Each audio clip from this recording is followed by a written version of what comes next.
Welcome to another Post Media Ottawa Senators panel. I'm Bruce Garriock, pleased to be joined today by my colleague Ken Warren of the Sun and Citizen and Claire Hanna, the Ottawa Bureau reporter for TSN. Good morning, Claire, and let's start with you.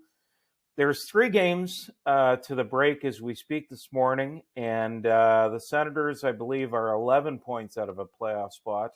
Obviously, they've talked a lot about playing meaningful games in March. They're really going to need to go on a run to make that happen. Do you look at this season and at this point and say it's been a disappointment? I think any Senators fan coming into the season would say yes. I'm not a fan, I'm a reporter, but I think there was a big missed opportunity in November.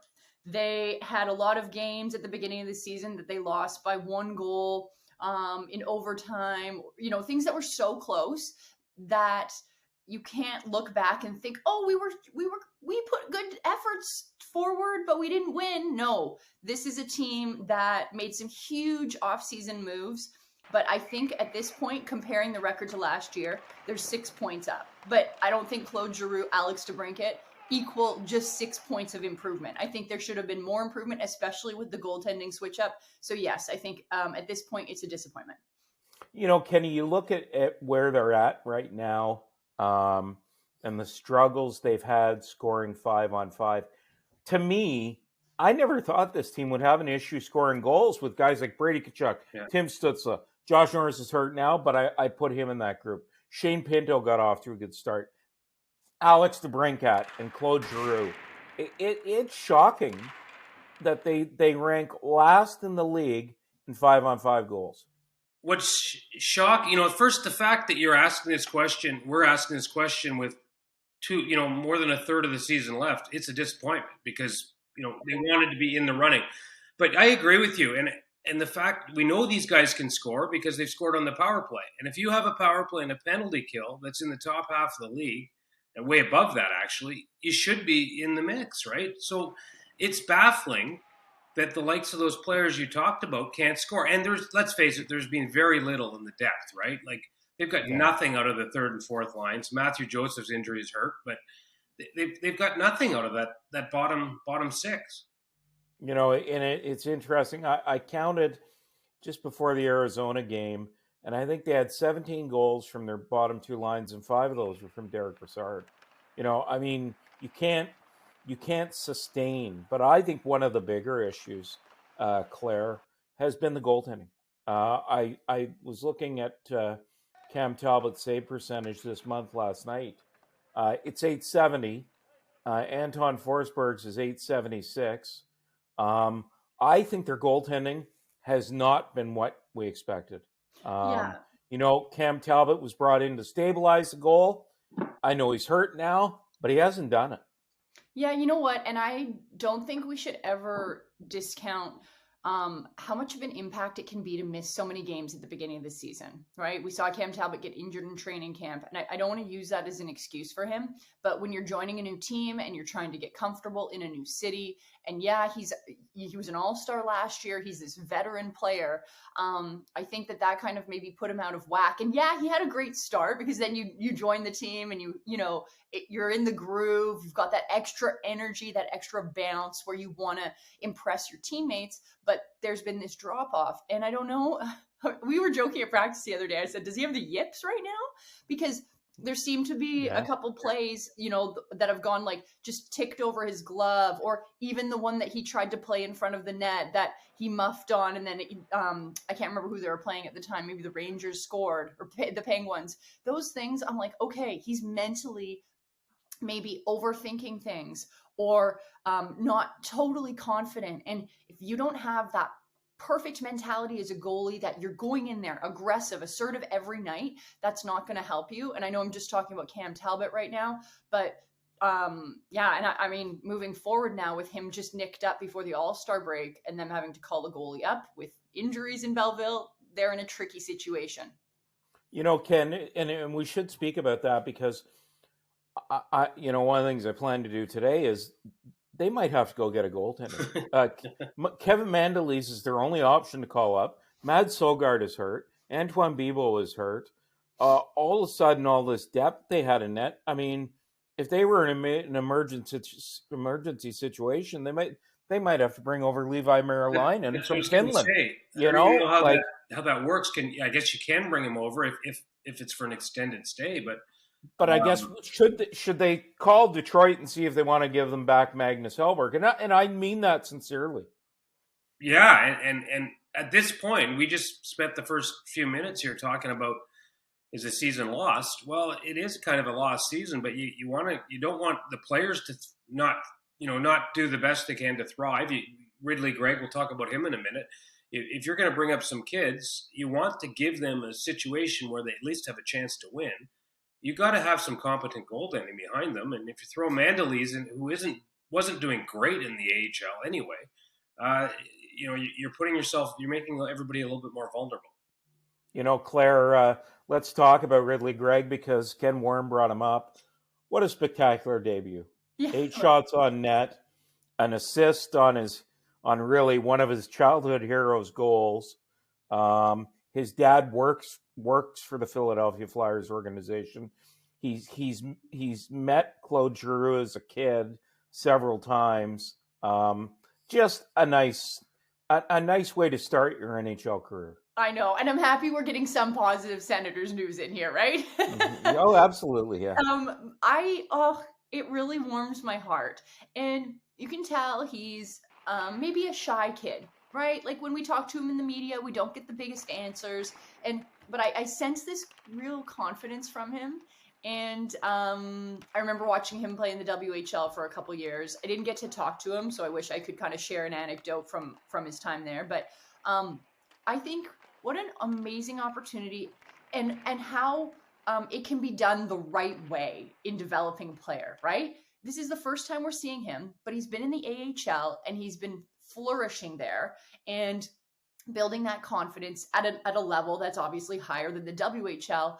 And now he gets his chance in the NHL. And for maybe his skill set, that was how it needed to be. I know on Twitter, following training camp, a lot of people wanted to see him earlier this season. And who knows, he might have had just as much success. We saw his two-way game last night. But maybe this was the perfect recipe for him. And look how it turns out, getting that first assist with Claude Giroux, his hero. And I just think let's look at some of that, how they actually supported him in his development. And he'll get a chunk of games. Maybe he spends the rest of his season here, but that might be how, I think about the Canadians and Slavkovsky and kind of losing some confidence, but this is the right way to do it. Claire, let me just follow up with you on one thing, because you mentioned you saw him in the WHL. One of the concerns this organization has with Ridley Greig is that he plays big. I mean, he's 5'11", he plays big, and he's missed games in the AHL as a result. When he was in the WHL, did he play big? You know what? He did, but he's also speedy, right? And you can get away with that in the WHL. And like, he had some big defensemen when he was playing in Brandon, big defensemen. And so that really helped him, because I think those guys, I think of Iorio was one of the defensemen he played with. These were like massive guys, but he could kind of fit in a little bit to their system. That's what I remember. And this is from a bubble like 3 years ago. And I was mostly focused on Connor Bedard because I was covering the Regina. But these are the little things I remember from Ridley Greig. It's interesting though, Ken, because that has been kind of one of the things that when I've talked to Ryan Bonus and Trent Mann about Ridley Greig, is that he's got to realize he's playing against men now, and that I think that's why DJ Smith kind of qualified last night, Ken. They got to make sure he's ready for the National Hockey League. Well, yeah, he certainly has never shied away from having that edge, right? And finding the line between what's legal or not. He's had a bunch of suspensions, but that is a good thing. I think, in the sense that if you want a guy that's ready to compete at that level, right? That is have that edge. Now, how does that translate to the NHL? Well, you come in, maybe you talk to, maybe it's just not so much you talk to the players around you. You ask Brady Tkachuk, you ask Parker Kelly, guys that play with that edge. How do you do? Parker Kelly's not a big guy either. How do you find that line? Where you want to be physical, you want to have an edge, but you don't want to put yourself at risk either. So I think being around those guys in the NHL, I'm sure there's conversations are going on. So I also like the fact when he got called up, he's not on a fourth line. Played what was it, 14 minutes last night almost? It's a nice 8 shots on net. 8 shots. It's a great amount of time, so you get a chance to get yourself in the game and get your legs going. I sometimes the guys come up and you get their 3 or 4 shifts. It's a tight game. They don't play the fourth or third line, and the guy sits on the bench. I like how he was used last night. Okay, Claire, you brought him up, and Gary Bettman says there's no tanking in the National Hockey League. Okay, but if you're not in a playoff position at the break that begins next Wednesday, should you maybe think about getting yourself into a lottery position for a generational talent? I mean, I think everybody on the outside of a team thinks that might be a good idea. But when you are on a team, there is so much more pride involved, okay? Yeah. And I think you're never, ever going to play to lose. But that's when management has to ask themselves, okay, well, who do we shuffle down? Who do we put on waivers? How do we change these lines up to get players' development at the right stage? And what I'm saying is if you're calling a whole bunch of guys up to get them exposure at the NHL, but therefore making your team weaker, it's like weird, like a backhand strategy at maybe trying to tank without being obvious about tanking. But I just don't think, like, they're in the murky middle right now. The Senators, I don't think there's a chance they catch Anaheim if we're even putting it in those terms. They catch some of those other teams. And regardless of it being a generational player, this just isn't the year for the Senators. Oh, okay, wait, 1 second. They might get one of those balls in the lottery, right? And maybe that ball comes out. So they just have to pray that they get one of the balls, right? But isn't it such that Kenny? Have I got this right? You can only move up 5 spots, right? Yeah. Or 7 spots or something. Like there is a limit. Like even if you win the lottery, if you're ranked like 12th, then you really don't have a shot at number 1. And I guess what I'm getting at here is, they're going to have some decisions to make at the trade deadline. Pierre Dorion has been looking for a defenseman for as long as we can remember. What do you think, Ken, should be the trade deadline approach with this team? Well, I would have, if you asked that question 2 weeks ago, 3 weeks ago, I would have had a different answer. I would have said, me too. Go get 100%. That defenseman. Go get some support. Now I'm thinking, if you're 11, 12, 13 points out, 15 points out, why don't you play Bernard Docker? I mean, bring him up and give him a run. I think that changed things. Let Ridley Greig run with it now with Josh Norris out. I mean, give these guys a half a season of experience, and they're so much better for it next year, hopefully, right? I don't know about playing Kevin Mandolese. That might be going a little too far. I think you've got to go and get some competent goaltending to help Forsberg. But I don't know about it. At this point, I mean, I guess if it's a free player, fine, but why give up an asset at this point? Okay, Claire, I'm going to put you on the spot. And I'm going to qualify this by saying I think they should. Would you sign Travis Hamonic for 1 more year, given the way he's played with Jake Sanderson and the mentor role he's had with him? Yeah. I actually, he seems like he's fit in with the group well. And I think of him as a very neutral figure on this team, right? I don't see him as too high. I don't see him as too low. And yes, I think we focus so much on Sanderson and how amazing he's been in his rookie season in the NHL, but Hamonic's obviously created a space for that to be safe for Jake Sanderson to do that, right? And enable him. And I remember at the beginning of the year, Travis Hamonic was just like, you know what? I'm just going to get out of the way and let Jake do his thing. And I think that Travis Hamonic almost needs to be rewarded for just what he's enabled Jake Sanderson to do. And maybe there's another up-and-comer player that they can pair with Hamonic in the future. I'm not sure how long this pairing is going to be, but yeah, and I think there was so many question marks about Hamonic coming in, and look what he's done.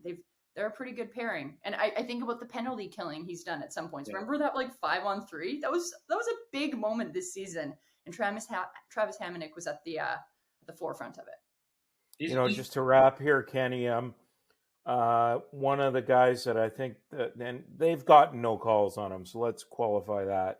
And we don't know how long he's going to be out, but I would have told you a month ago that they would sign Cam Talbot to an extension. I don't believe that's going to happen now. Talks have been put off.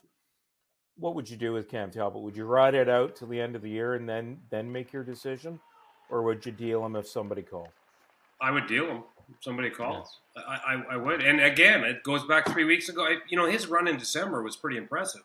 We talked about, we talked about his bad January. His December was really good. And you said, well, maybe this guy can you can run with Forsberg and Talbot next year. But at this point, I don't think so. And here's a guy that's now had a bad January. He's coming off, I assume it's a groin or something in there.